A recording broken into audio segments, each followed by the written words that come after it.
आती है ना सीआरपीसी या अनदर इनेक्टमेंट में कि कैसे डेफिनेशन क्लॉज याद किया जाए तो बहुत प्रॉब्लम होती है। सबसे पहले मैं एक स्टोरी के साथ स्टार्ट करती हूँ कि आपको भी याद रह जाएंगी। मैं ऐसे ही लर्न कर रही थी और मैं ऐसे ही A4 शीट मैंने लिया हुआ था और मैं रफ़ ऐसे ही लिख रही थी रफली, जो मैंने लिखा भी है। A for Apple A for Apple मुझे रुद्दू की याद आ गई, सॉरी मेरी दी के बेटे का नेम है। तो मैं ऐसे लिख रही थी A for bailable offence, B for, C for, D for.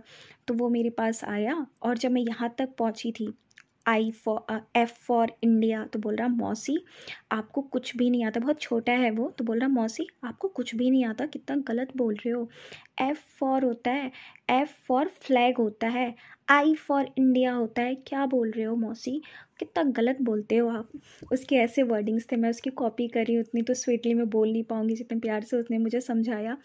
मुझे हंसी भी आई, मैं बोला हाँ रुद्दू गलत हो गया मुझसे, मैंने कहा मैं इसे याद कर लूँगी।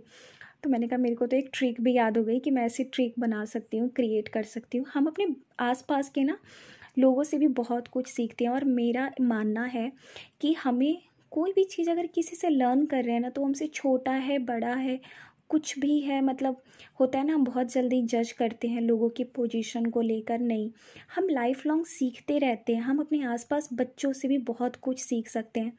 तो इसके बाद मैंने एक मेमोरी मेरे लिए वो बन गई कि मैं मेमोराइज़ कर सकती हूँ, कुछ ऐसे ट्रिक बना सकती हूँ जिससे मैं लर्न करूँ, और जो मैं करती भी हूँ।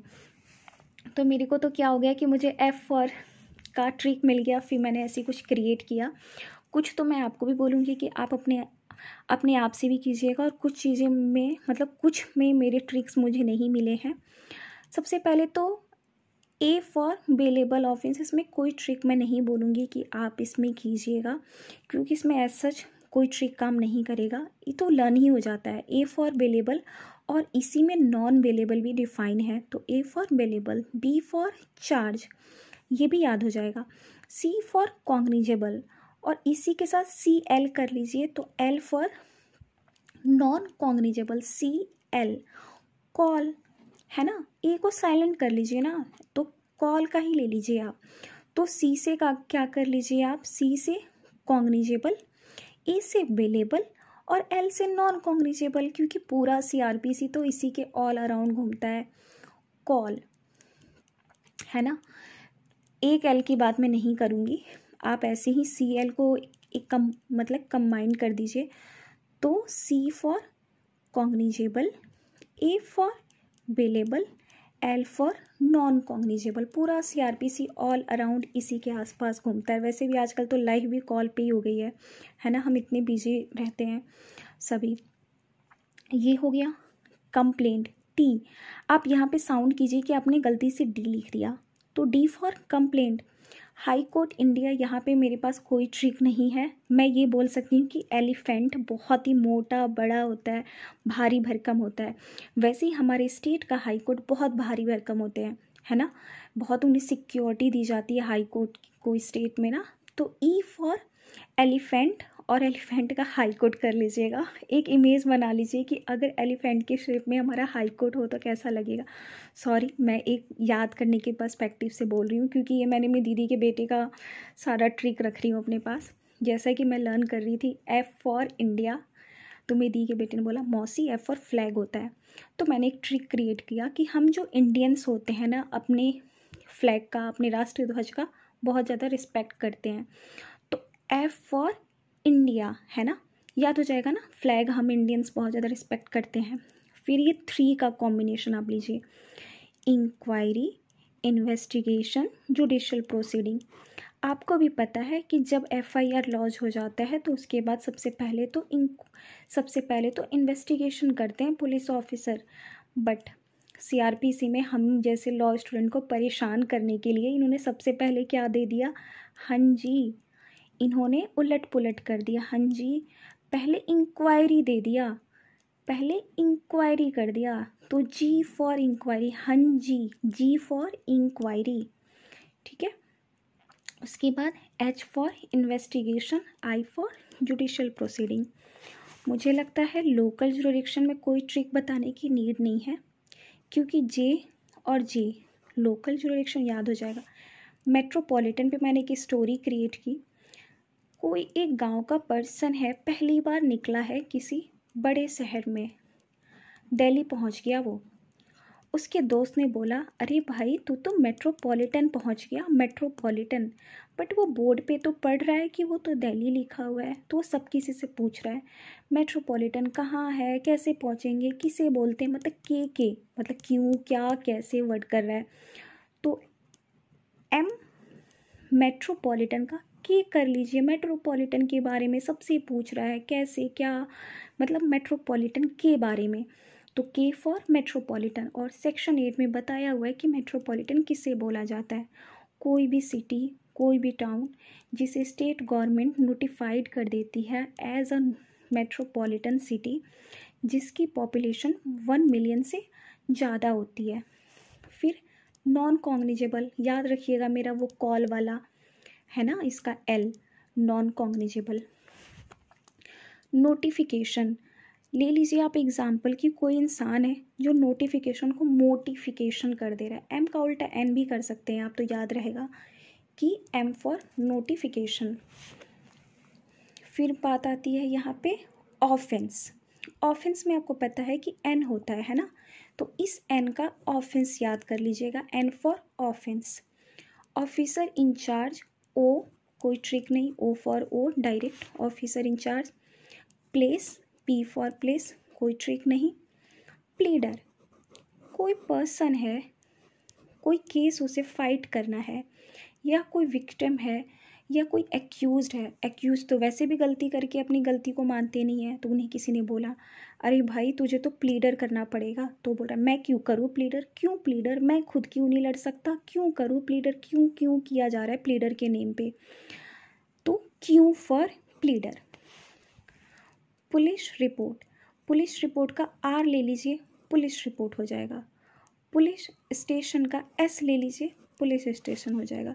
प्रिस्क्राइब्ड, डी होता है ना लास्ट में, तो इसका उल्टा कर दीजिए टी, जैसे मैंने आपको कंप्लेंट वाला बताया है ना। और फिर बात आती है फिर इसकी बात आती है पब्लिक प्रोसिक्यूटर, मैंने बता दिया। फिर summon case, W for summon case, तो डब्लू और एक्स का याद कर लीजिए कॉम्बिनेशन, डब्लू से हो जाएगा समन केस, एक्स से हो जाएगा वारंट केस। उल्टा ही कर दिया है, कितना अच्छा होता है कि डब्लू फॉर ही वारंट हो जाता है, डायरेक्ट डायरेक्ट हम लर्न कर लेते हैं, बट नहीं, हमें तो कंफ्यूज करना था ना। तो डब्लू फॉर समन केस, ठीक है, W for summon case and X for warrant case, हमें परेशान करना था, इसीलिए इन्होंने डब्लू फॉर वारंट केस नहीं किया। वैसे भी आपको पता है कि वैक्स वर्ड हम यूज़ करते हैं तंग का बहुत ज़्यादा ऐसे मतलब, तो आप वैसे याद कर लीजिए कि डब्लू एस का कॉम्बिनेशन कर लीजिए, डब्लू फॉर समन और एक्स फॉर वारंट, ठीक है। फिर बात आती है, ये बहुत ज़्यादा इम्पॉर्टेंट है, डब्लू ए विक्टिम, इसको 2009 में इंक्लूड किया गया था डब्लू ए को। डेट भी पूछ लिया जाता है 31 दिसंबर 2009। वारंट का मैंने आपको बता दिया, एक्स वाई का जो होता है कि जब भी सीआरपीसी में कोई वर्ड है जिसको डिफ़ाइन नहीं किया गया है और उसे अगर आईपीसी में डिफ़ाइन किया गया है तो वैसे ही इस वर्ड को हम इंटरप्रेट करेंगे। एक बार और मैं समन और वारंट वाला डेफिनेशन का आपको बता देती हूँ, मतलब trick, W for summon case and X for warrant case. But हमें तो परेशान करना था ना, कितना अच्छा हो जाता कि डब्लू फॉर ही वारंट होता, नहीं हमें तो तंग करना है ना, तो इसलिए इन्होंने क्या किया, उल्टा ही कर दिया। एस को भले कहीं और रख देते हैं, बट एटलीस्ट जो डायरेक्ट लर्न करने वाला होता है उसे तो कर देते ना ऐसा, बट ऐसा किया नहीं इन्होंने, डब्लू फॉर समन केस कर दिया और एक्स फॉर वारंट केस कर दिया। या आप वैक्स से भी याद कर सकते हैं, है ना।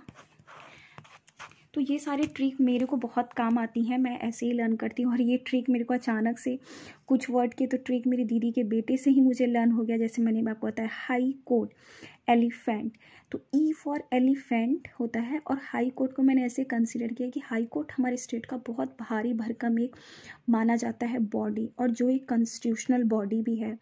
तो ई हाई कोर्ट, मतलब भारी भरकम है काफ़ी, क्योंकि अपने आप में जो हाथी होती है काफ़ी भारी भरकम पर्सनालिटी होती है। तो ई फॉर कर लीजिए। हम इंडियंस अपने फ्लैग का बहुत रिस्पेक्ट करते हैं, तो F for India. I hope ये ट्रिक आपको काम आए। डिस्क्राइब मैंने आपको बता दिया। फिर बात आती है यू।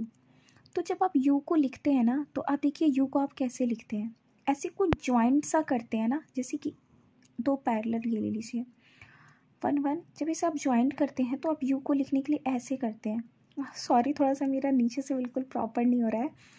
ऐसे आप यू लिखते हैं ना, तो आपके माइंड में क्वेश्चन आएगा कि ये क्या ट्रिक बता रही है, यू फॉर क्या। तो यू फॉर होगा पब्लिक प्रोसिक्यूटर।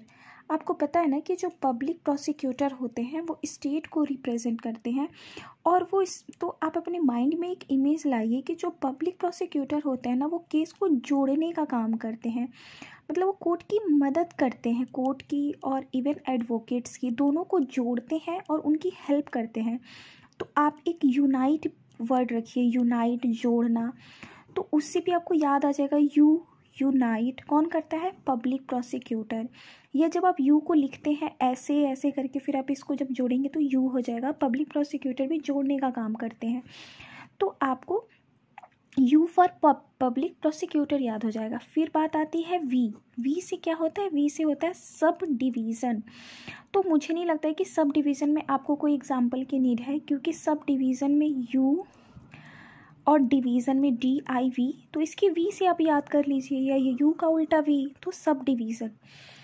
फिर मैं आपको बात बोलूँगी कि W फॉर होता है summon case, and X for होता है वारंट केस।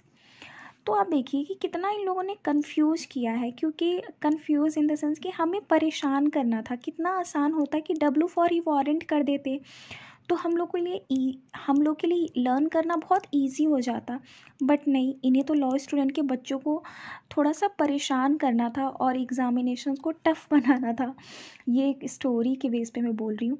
तो इन लोगों ने क्या किया, W से समन केस को लिख दिया और X से क्या लिख दिया, वारंट केस। तो W और X का कॉम्बिनेशन याद रखिएगा कि उल्टा है। मतलब W फॉर समन केस है और X फॉर वारंट केस है। S का तो छोड़िए कि मतलब X से तो समन हो नहीं सकता है, क्योंकि S से और X का तो कोई कॉम्बिनेशन नहीं। बट W फॉर वारंट तो कर सकते थे ना, बट नहीं, हमें परेशान करना था। ये हो गया W और X का। फिर आपको मैं बोलूँगी WA बहुत ही ज़्यादा इम्पॉर्टेंट हो जाता है। WA को लर्न कीजिएगा अच्छे से, क्योंकि जो WA है ना, इसको 2009 में 31 दिसंबर को ऐड किया गया था। ये डेट भी कभी कभार पूछ लिया जाता है, ईयर तो पूछा ही जाता है। 2009 में विक्टिम वर्ड को इंक्लूड किया गया था, और इसको WA को इंक्लूड किया गया था, और इसमें विक्टिम वर्ड का डेफिनेशन दिया गया WA 2009 में। तो ये थोड़ा सा मतलब आपको एडिशनल इन्फॉर्मेशन भी लर्न करना है और इम्पॉर्टेंट भी है, तो ये ऐसे ही याद हो जाएगा, WA फॉर विक्टिम। और X का तो मैंने बता दिया WX के साथ, ठीक है। सब डिवीज़न का मैंने आपको बता दिया कि वी से आप याद रखिएगा सब डिवीज़न, इसका V ले लीजिएगा सब डिवीज़न के लिए। और X का बता दिया WX का कॉम्बिनेशन। Y का तो आपको पता है कि Y में एडिशनली ये बताया गया है कि अगर वाई में कोई डेफिनेशन नहीं दिया, इसमें ये बताया गया है कि अगर CRPC में कोई वर्ड यूज़ किया गया है, और अगर कोई वर्ड CRPC में नहीं दिया गया है उसका डेफिनेशन, बट उसे डिफ़ाइन किया गया IPC में, तो उसकी मीनिंग रिस्पेक्टिवली वैसे ही ली जाएगी। अगर CRPC में डिफ़ाइन किया गया है तो CRPC के अकॉर्डिंग हम उसको उसका मीनिंग निकालेंगे, और अगर CRPC में नहीं उस वर्ड को डिफ़ाइन किया गया, IPC में किया गया है, तो हम IPC के अकॉर्डिंग उसके वर्ड्स का मीनिंग लेंगे। ये बताया गया है।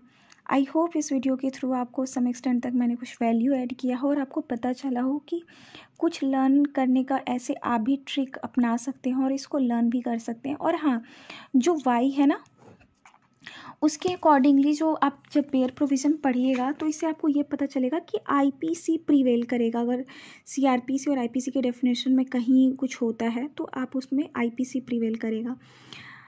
Thank you so much. और मैं आपको एक सजेशन दूंगी कि आप भी ऐसे ही छोटे छोटे ट्रिक अपनाकर बहुत कुछ लर्न कर सकते हैं डेफिनेशन, क्लॉज और अनदर भी इनेक्टमेंट के।